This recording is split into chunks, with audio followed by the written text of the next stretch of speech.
ನಮಸ್ಕಾರ ವೀಕ್ಷಕರೇ. ವಿದ್ಯಾರ್ಥಿಗಳೇ, ನೀವು ರಿಸಲ್ಟನ್ನು ಈಗಾಗಲೇ ಹೇಳಿರುವಂತೆ carResult.nic.in ನೋಡ್ಬೋದು. ಹಾಗೂ ಅದಲ್ಲದೆ ಕರ್ನಾಟಕ ಒನ್ ಮೊಬೈಲ್ ಆ್ಯಪಲ್ಲೂ ಸಹ ವೀಕ್ಷಣೆ ಮಾಡಬಹುದಾಗಿದೆ. ವಿದ್ಯಾರ್ಥಿಗಳೇ, ನಿಮಗೆ ಗೊತ್ತಿದೆ, ರಿಸಲ್ಟನ್ನು ಸ್ಕೂಲ್ನಲ್ಲಿ ಇವಾಗಲೇ ಪ್ರಕಟ ಮಾಡಿದ್ದಾರೆ ಮತ್ತು ಅಂಕಪಟ್ಟಿನೂ ಸಹ ನೀವು ಅವತ್ತೇ ಪ್ರಿಂಟೌಟನ್ನು ತಗೋಬಹುದಾಗಿದೆ ಸ್ಕೂಲ್ಗೆ ಹೋಗಿ. ಆಮೇಲೆ ನೀವು ನಿಮ್ಮ ಮಾರ್ಕ್ಸ್ ಕಾರ್ಡನ್ನು 10th ಮಾರ್ಕ್ಸ್ ಕಾರ್ಡನ್ನು ಇಲ್ಲಿ ಡಿಜಿಲಾಕರ್ ವೆಬ್ಸೈಟ್ ಮುಖಾಂತರವಾಗಿಯೂ ನೀವು ಲಾಗಿನ್ ಆಗಿ ಅಲ್ಲಿ ಡೌನ್ಲೋಡ್ ಮಾಡ್ಕೊಂಡು ನೋಡಬಹುದಾಗಿದೆ. ಅನಂತರ ಉತ್ತರ ಪತ್ರಿಕೆಗಳ ಛಾಯಾಪ್ರತಿ ಮರುಮೌಲ್ಯಮಾಪನ ಮತ್ತು ಮರು ಎಣಿಕೆಗಾಗಿ TinyURL .com ಅಲ್ಲಿ ನೋಡಿ. ಹಾಗೂ ಕರ್ನಾಟಕ ಒನ್ ಮೊಬೈಲ್ ಅಪ್ಲಿಕೇಶನ್ ಮೂಲಕ ಅರ್ಜಿಯನ್ನು ಸಲ್ಲಿಸೋದಕ್ಕೆ ಸಹ ಅವಕಾಶ ಇದೆ. ಆಮೇಲೆ ವಿದ್ಯಾರ್ಥಿಗಳೇ, ಮತ್ತೊಂದು ಪ್ರಮುಖ ಅಂಶ ನೋಡಿ, ನಿಮ್ಮ ರಿಸಲ್ಟನ್ನು ಇಂಪ್ರೂವ್ಮೆಂಟ್ ಮಾಡ್ಕೋಬೇಕು ಅನ್ನೋದಾದರೆ ಮತ್ತು ನೀವು ಸ್ಕೂಲ್ ಮುಖಾಂತರವಾಗಿ ಅಪ್ಲಿಕೇಶನನ್ನು ಸಲ್ಲಿಸಬಹುದಾಗಿದೆ. ಇನ್ನೊಂದು ವಿಶೇಷ ಪ್ರಕಟಣೆ ಏನಂತ ಅಂದರೆ 2025-26ನೇ ಇಸ್ವಿನಲ್ಲಿ, ಅಂದರೆ ಆಗ 25-26ರಲ್ಲಿ ಒಂದರಲ್ಲಿ ಪರೀಕ್ಷೆ ಒಂದಿರಬೇಕು, ನಾಟ್ ಕಂಪ್ಲೀಟೆಡ್ ಫಲಿತಾಂಶ ಪಡೆದಿರುವಂಥ ಶಾಲಾ ಅಭ್ಯರ್ಥಿಗಳಿಗೆ ಮತ್ತು ತೃತೀಯ ಭಾಷಾ ವಿಷಯದಲ್ಲಿ ಫಲಿತಾಂಶ ಉತ್ತಮಪಡಿಸಿಕೊಳ್ಳುವ ವಿದ್ಯಾರ್ಥಿಗಳು ಮಾತ್ರ ಪರೀಕ್ಷೆ 2ಗೆ ಪರೀಕ್ಷಾ ಶುಲ್ಕದಲ್ಲಿ ವಿನಾಯಿತಿ ನೀಡಲಾಗಿದೆ. ಅಂದರೆ ಫೀಸ್ ಕಡಿಮೆ ಮಾಡಿದ್ದಾರೆ. ಆದರೆ ಉಳಿದ ವಿಷಯಕ್ಕೆ ಫಲಿತಾಂಶ ಉತ್ತಮಪಡಿಸಿಕೊಳ್ಳೋದಕ್ಕೆ ಬಯಸೋ ಅಭ್ಯರ್ಥಿಗಳು ಮತ್ತು ರಿಪೀಟರ್ಸ್ಗಳು ನಿಗದಿ ಅವ್ರು ಏನು ಫೀಸ್ ಇರುತ್ತೆ ಅದನ್ನು ಕಟ್ಟಬೇಕಾಗುತ್ತೆ. ಆಮೇಲೆ ಈಗ ನೀವು ಎಕ್ಸಾಮನ್ನು ಅಟೆಂಡ್ ಮಾಡೋದಕ್ಕೆ ಸಾಧ್ಯ ಆಗಿಲ್ಲ ಅಂತ ಅಂಥವರು ಸಹ ಇವಾಗ ಎಕ್ಸಾಮನ್ನು ತಗೋಬಹುದಾಗಿದೆ. ಮತ್ತು ಅದೇನು ಫೀಸ್ ಇರುತ್ತೆ ಅದನ್ನು ಕಟ್ಟಬೇಕಾಗುತ್ತೆ. ಮತ್ತು ಇಲ್ಲಿ ರಿಸಲ್ಟ್ ಬಗ್ಗೆ ಕೆಲವು ಡೀಟೇಲ್ಸ್ ಇದೆ, ಅದನ್ನು ನೀವು ಇಲ್ಲಿ ನೋಡ್ಕೊಂಡು ಹೋಗ್ತೀರಾ. ಇವಾಗ ಲಿಂಗವರ ರಿಸಲ್ಟ್ ಏನಿದೆ ಅಂತಂದರೆ, ವಿದ್ಯಾರ್ಥಿನಿಯರು, ಆಮೇಲೆ ನಗರ ಮತ್ತು ಗ್ರಾಮಾಂತರ ಪ್ರದೇಶದವರು ಏನು ರಿಸಲ್ಟ್ ಪಡ್ಕೊಂಡಿದ್ದಾರೆ, ಆಮೇಲೆ ಶಾಲಾ ವಿಧವಾರು ವಿದ್ಯಾರ್ಥಿಗಳ ರಿಸಲ್ಟ್ ನೋಡ್ತಾ ಇದ್ದೀರಾ. ಆಮೇಲೆ 100 ಮತ್ತು 0 ರಿಸಲ್ಟ್ ಪಡೆದಂತಹ ಶಾಲೆಗಳು ನಮ್ಮ ರಾಜ್ಯದಲ್ಲಿ ಏನಿದೆ, ಗೌರ್ಮೆಂಟ್ ಏಡೆಡ್ ಮತ್ತು ಅನ್ಏಡೆಡ್ ಟೋಟಲ್ಲು ಏನಿದೆ ಅನ್ನೋದು ಇಲ್ಲಿದೆ ಅಂಕಿಅಂಶ. ಆಮೇಲೆ ಮಾಧ್ಯಮವರು ಶಾಲಾ ವಿದ್ಯಾರ್ಥಿಗಳ ಫಲಿತಾಂಶವನ್ನು ನೀವು ನೋಡ್ತಾ ಇದ್ದೀರಾ. ಅಂದರೆ ಇಲ್ಲಿ ಏನಿದೆ, ಕನ್ನಡ ಮಾಧ್ಯಮ, ಇಂಗ್ಲೀಷ್ ಮಾಧ್ಯಮ, ಉರ್ದು, ಮರಾಠಿ, ತೆಲುಗು, ತಮಿಳು, ಹಿಂದಿ ಟೋಟಲ್. ಇದಂತರ ಸಾಮಾಜಿಕ ಗುಂಪುವಾರು SC/ST category wise 2A 2B 3A 3B general ಅವರ ಒಂದು ರಿಸಲ್ಟ್ ಪರ್ಸೆಂಟೇಜ್ ಯಾವ ರೀತಿ ಇದೆ ಅಂತ ನೋಡ್ತಾ ಇದ್ದೀರಾ.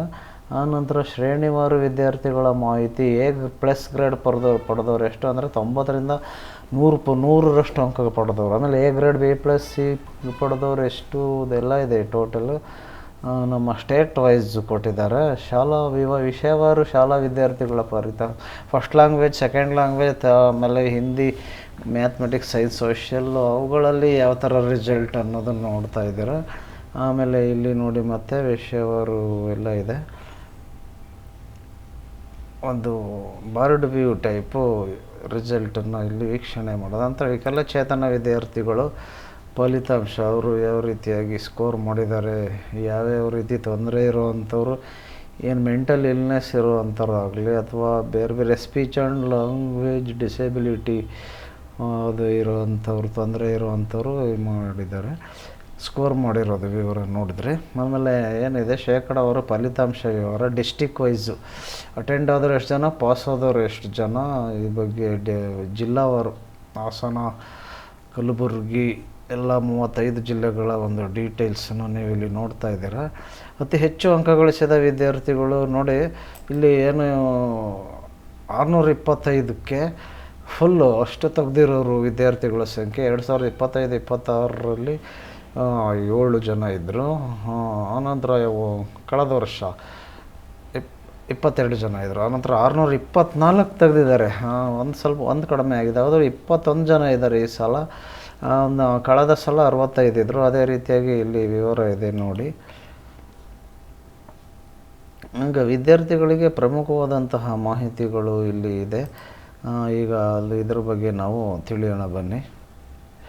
ಏನಂತಂದರೆ ಉತ್ತರ ಪತ್ರಿಕೆಯ ಛಾಯಾಪ್ರತಿ ಅರ್ಜಿ ಸಲ್ಲಿಸಲು ಮತ್ತು ಮರುಮೌಲ್ಯಮಾಪನ ರಿವ್ಯಾಲ್ಯೂಯೇಷನ್ಗೆ ಅರ್ಜಿ ಹಾಕೋದಕ್ಕೋಸ್ಕರ ಪ್ರತಿ ವಿದ್ಯಾರ್ಥಿಗಳಿಗೆ ಮಂಡಳಿಯಲ್ಲಿ ನೀವೇನು ರಿಜಿಸ್ಟ್ರೇಷನ್ ಮೊಬೈಲ್ ಮಾಡಿರುತ್ತೆ ಅದಕ್ಕೆ ವಾಟ್ಸಪ್ ಮೆಸೇಜನ್ನು ಅವ್ರು ಕಳಿಸಿರ್ತಾರೆ. ಆಮೇಲೆ ಅದು ವೆಬ್ಸೈಟ್ ಮುಖಾಂತರವಾಗಿ ಲಿಂಕನ್ನು ಸಹ ವೆಬ್ಸೈಟ್ ಲಿಂಕು ಸಹ ಸಿಗುತ್ತೆ ನಿಮಗೆ. ಕರ್ನಾಟಕ ಒನ್ ಮೊಬೈಲ್ ಆ್ಯಪ್ ಮುಖಾಂತರವೂ ಸಹ ಅರ್ಜಿಯನ್ನು ನೀವು ಸಲ್ಲಿಸಬಹುದಾಗಿದೆ. ಆಮೇಲೆ ನೀವು ಅಪ್ಲಿಕೇಶನ್ ಹೇಗೆ ಸಲ್ಲಿಸೋದು ಅನ್ನೋದು ವಿಡಿಯೋ ಸಹ ಮಾಡ್ತೀವಿ. ಇನ್ಫೋರ್ಸ್ ಕನ್ನಡ ಯೂಟ್ಯೂಬ್ ಚಾನಲ್ ಸಬ್ಸ್ಕ್ರೈಬ್ ಆಗಿರಿ. ನಮ್ಮ ವಿಡಿಯೋಗಳು ನಿಮ್ಮ ಮೊಬೈಲ್ನಲ್ಲಿ ಕಾಣಿಸ್ಕೊಳ್ತವೆ. ಆವಾಗ ಈ ಸಂಬಂಧಿತ ಎಲ್ಲ ಮಾಹಿತಿ ವಿಡಿಯೋಗಳು ಅವಾಗವಾಗ ಬರ್ತಾ ಇರ್ತವೆ. ಆಮೇಲೆ ಇನ್ನೊಂದು ನೋಡಿ, ಪರೀಕ್ಷೆ 1ರಲ್ಲಿ NC ವಿದ್ಯಾರ್ಥಿಗಳಿಗೆ ಹಾಗೂ ಫಲಿತಾಂಶ ಉತ್ತಮಪಡಿಸಿಕೊಳ್ಳಲು ಇಚ್ಛಿಸುವಂಥ ವಿದ್ಯಾರ್ಥಿಗಳು ಸ್ಕೂಲ್ ಮುಖಾಂತರ ಅರ್ಜಿ ಸಲ್ಲಿಸಿ ಈಗ 24ನೇ ತಾರೀಕಿಂದ ನೀವು ಸಲ್ಲಿಸಬಹುದಾಗಿದೆ. ಆನಂತರ ಇದು ಟೈಮ್ ಟೇಬಲ್ಲು ಏನು ಅದು ಲಭ್ಯಗೊಳಿಸಿದ ಲಿಂಕನ್ನು ಅದು ಮೊಬೈಲ್ ಸಂಖ್ಯೆಗೆ ಕಳಿಸಿರ್ತಾರೆ, ವಾಟ್ಸಪ್ಪಲ್ಲಿ ನೋಡ್ಕೊಳ್ಳಿ. ಆಮೇಲೆ ಇವರು ಸ್ಕೂಲ್ HM ಅವರು ರಿಸಲ್ಟ್ ಮಾಹಿತಿ ಅವ್ರಿಗೆ SMS ಮುಖಾಂತರವಾಗಿ ರವಾನೆ ಮಾಡಿದ್ದಾರೆ. ಆನಂತರ ಮುಂದಿನ ವಿವರವನ್ನು ಈಗ ನೀವು ನೋಡ್ತೀರಾ. ಏನಿದೆ ಅಂತಂದರೆ, ಉತ್ತರ ಪತ್ರಿಕೆಗಳ ಛಾಯಾಪ್ರತಿ ಮರುಮೌಲ್ಯಮಾಪನ ಮರು ಎಣಿಕೆಗೆ ಅರ್ಜಿ ಸಲ್ಲಿಸಲು ನಿಗದಿಪಡಿಸಿರುವಂಥ ವೇಳಾಪಟ್ಟಿ ಮತ್ತು ಫೀಸ್ ಎಷ್ಟೆಷ್ಟು ಕಟ್ಟಬೇಕು ಅನ್ನೋ ಡೀಟೇಲ್ಸ್ ಇಲ್ಲಿದೆ ನೋಡಿ. ಏನಿದೆ ಅಂತಂದರೆ, ಉತ್ತರ ಪತ್ರಿಕೆಗಳ ಸ್ಕ್ಯಾನ್ ಪ್ರತಿಯನ್ನು ಪಡೆಯಲು ಅರ್ಜಿ ಸಲ್ಲಿಸಲು ನಿಗದಿಪಡಿಸಿದ್ದು. ಅಂದರೆ ನಿಮಗೆ ಯಾವ್ಯಾವ ಪ್ರಶ್ನೆಗೆ ಏನು ಉತ್ತರ ಬರೆದಿರ್ತೀರೋ ಅದಕ್ಕೆ ಎಷ್ಟು ಮಾರ್ಕ್ಸ್ ಬಂದಿದೆ ಅದನ್ನು ನೀವು ಪರಿಶೀಲನೆ ಮಾಡಬೇಕು, ಅದನ್ನು ತೊಗೋಬೇಕು ಅನ್ನೋದಕ್ಕೆ ಅರ್ಜಿ ಸಲ್ಲಿಸಬೇಕು ಅಂತಂದರೆ ಈಗ ಇವತ್ತಿಂದ ಅರ್ಜಿ ಸಲ್ಲಿಸಿ 26ನೇ ತಾರೀಕು ಲಾಸ್ಟ್ ಇದೆ. ಆಮೇಲೆ ಅದನ್ನು ನೀವು ಫೈನ್ ಕಟ್ಟಿ ದಿನಕ್ಕೆ 100 ರೂಪಾಯಿ ಅಂತ ಫೈನ್ ಕಟ್ಟಿ ಅದು ಸ್ಕ್ಯಾನ್ ಆನ್ಸರ್ ಶೀಟನ್ನು ತೊಗೊಂಡು ನೋಡ್ತೀರ ಅಂದರೆ ನಿಮಗೆ 28ನೇ ತಾರೀಕುವರೆಗೂ ಟೈಮ್ ಇದೆ. 27ರಿಂದ ಶುರುವಾಗುತ್ತೆ ಅದು. ಆನಂತರ ಇದು ನೋಡಿ, debit card, credit card, online banking ಸೌಲಭ್ಯ ಇಲ್ಲದೆ ಇರೋರು ಆನ್ಲೈನಲ್ಲಿ ಉತ್ತರ ಪತ್ರಿಕೆಗಳ ಸ್ಕ್ಯಾನ್ ಪ್ರತಿಯನ್ನು ಪಡೆಯಲು ಅರ್ಜಿ ಸಲ್ಲಿಸಿದ ನಂತರ ಆಫ್ಲೈನ್ ಚಲನನ್ನು ಡೌನ್ಲೋಡ್ ಮಾಡಿಕೊಂಡು ಶುಲ್ಕ ಆ ಒಂದು ಫೀಸನ್ನು ಬೆಂಗಳೂರು ಒನ್ ಕರ್ನಾಟಕ ಒನ್ ಬ್ಯಾಂಕಿಗೆ ಪಾವತಿಸಬೇಕು, ಅಲ್ಲಿ ಕಟ್ಟಬೇಕು. ಅದಕ್ಕೆ ಡೇಟ್ ಯಾವಾಗ ಅಂತಂದರೆ 27ರಿಂದ 29 ಇದೆ ಏಪ್ರಿಲ್ವರೆಗೆ ಇರುತ್ತೆ. ಅದಾದ ಮೇಲೆ ಉತ್ತರ ಪತ್ರಿಕೆಗಳ ಮರು ಎಣಿಕೆ ಮತ್ತು ರಿವ್ಯಾಲ್ಯೂಯೇಷನ್ಗೆ ಅರ್ಜಿ ಮಾಡೋದಕ್ಕೋಸ್ಕರ ಅದಕ್ಕೆ ನಿಗದಿಪಡಿಸಿರುವಂಥ ದಿನಾಂಕ 28ರಿಂದ 4 ಮೇವರೆಗೆ ಇದೆ. ಅಂದರೆ ಮಾರ್ಕ್ಸ್ ಬಂದಿರೋದನ್ನು ಮತ್ತೆ ಸರಿಯಾಗಿ ಎಣಿಸಿ ತಪ್ಪಾಗಿದೆ ಅಂತ ನೀವು ಅದಕ್ಕೆ ಅರ್ಜಿ ಹಾಕಬೇಕು. ಮಾರ್ಕ್ಸ್ ಈಗ 4ಕ್ಕೆ 4 ಬಂದಿಲ್ಲ, ಬರೀ 2 ಕೊಟ್ಟಿದ್ದಾರೆ, 4ಕ್ಕೆ 3 ಬರಬೇಕಾಯಿತು ಅಂತ ನೀವು ಅಂದ್ಕೊಂಡ್ರೆ ಆಗ ರಿವ್ಯಾಲ್ಯೂಯೇಷನ್ನು ಉತ್ತರ ಪತ್ರಿಕೆಗಳ ಮರು ಎಣಿಕೆ ಮತ್ತೆ ಮಾಡಿ ಅಂತ ಮರುಮೌಲ್ಯಮಾಪನಕ್ಕೆ ಅರ್ಜಿ ಸಲ್ಲಿಸ್ತೀರ. ಆಮೇಲೆ ಏನಿದೆ, debit card, credit card, online banking ಸೌಲಭ್ಯ ಇಲ್ಲದವರು ಆನ್ಲೈನಲ್ಲಿ ಉತ್ತರ ಪತ್ರಿಕೆಗಳನ್ನು ಅರ್ಜಿ ಸಲ್ಲಿಸಿದ ಮೇಲೆ ಇದು ಆಫ್ಲೈನ್ ಚಲನ್ ಡೌನ್ಲೋಡ್ ಮಾಡಿಕೊಂಡು ಅದೊಂದು ಫೀಸನ್ನು ಬೆಂಗಳೂರು ಒನ್ ಕರ್ನಾಟಕ ಬ್ಯಾಂಕಿಗೆ ಅಲ್ಲಿ ಕಟ್ಟೋದಕ್ಕೆ ಲಾಸ್ಟ್ ಡೇಟು 28 ಏಪ್ರಿಲಿಂದ ಮೇ 5ನೇ ತಾರೀಕುವರೆಗಿದೆ. ಆನಂತರ ಸ್ಕ್ಯಾನ್ ಪ್ರತಿ ಮತ್ತು ಮರುಮೌಲ್ಯಮಾಪನಕ್ಕೆ ಅದರದ ಫೀಸ್ ಬಗ್ಗೆ ಇಲ್ಲಿ ಡೀಟೇಲ್ಸ್ ಇದೆ. ಇವಾಗ ನೋಡೋಣ ಬನ್ನಿ. ಏನಿದೆ ಅಂತ ಅಂದರೆ, ಇಲ್ಲಿ ವಿಧಾನ ಕೊಟ್ಟಿದ್ದಾರೆ ಎಡಭಾಗದಲ್ಲಿ. ಆಮೇಲೆ ಸ್ಕ್ಯಾನ್ ಪ್ರತಿ ಒಂದಕ್ಕೆ ಎಷ್ಟು, ಮರುಮೌಲ್ಯಮಾಪನ ಅಂದರೆ ರಿವ್ಯಾಲ್ಯೂಯೇಷನ್ ಒಂದು ವಿಷಯಕ್ಕೆ ಎಷ್ಟು ಅನ್ನೋದಿದೆ. ಈಗ ನೀವು ಆನ್ಲೈನ್ ಮೂಲಕ ಕರ್ನಾಟಕ ಒನ್ ಇದರಲ್ಲಿ ಕಟ್ಟೋದಾದರೆ ಒಂದು ವಿಷಯಕ್ಕೆ 410 ರೂಪಾಯಿ ಇರುತ್ತೆ, ಪ್ಲಸ್ ಸೇವಾ ಶುಲ್ಕ 400 ಪ್ಲಸ್ 10 ಸೇವಾ ಶುಲ್ಕ. ಆನಂತರ ಮರುಮೌಲ್ಯಮಾಪನ ಮಾಡೋದಕ್ಕೆ ಒಂದು ವಿಷಯಕ್ಕೆ 810 ರೂಪಾಯಿ.